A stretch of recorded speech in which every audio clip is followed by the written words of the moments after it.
আয়েশা সিদ্দিকা রিনি আপনি লিখেছেন, রাস্তায় টাকা পেলে তার বিধান কী?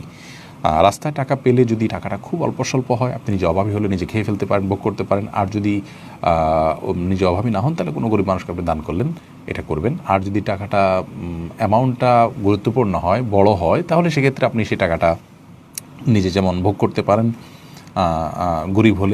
আপনি গরিব হলে যদি মালিক খুঁজে না পান, সেক্ষেত্রে আপনি নিজে ভোগ করতে পারবেন, অথবা অন্য কাউকে দান করতে পারেন টাকার মালিকের পক্ষ থেকেও, যদি আপনি সচ্ছল হন।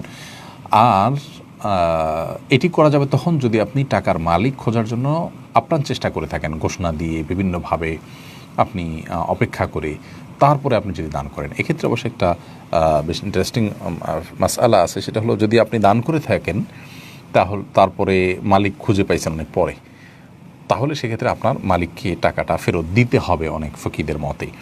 কারণ আপনি যে টাকাটা পেয়েছেন, এই টাকাটা আসলে উত্তোলন করাটাই কিন্তু এক ধরনের রিস্কি। যদিও এক্ষেত্রে আবার একটা কুসংস্কারের জন্য বিশ্বাস আছে, অনেকে মনে করেন যে টাকা পায় মানুষ তুললে ওইটা ডাবল দিয়ে দিতে হয়। এগুলো আসলে আমাদের সমাজে মানুষের আপনার বানানো বিভিন্ন কুসংস্কারাচ্ছন্ন বিশ্বাস, যাতে করে কেউ কুড়িয়ে পাওয়ার টাকা তসরুপ না করে, সেই জন্য হয়তো অনেকে এগুলো বানিয়েছেন, কিন্তু মন করে সমস্ত কথা বলা উচিত না।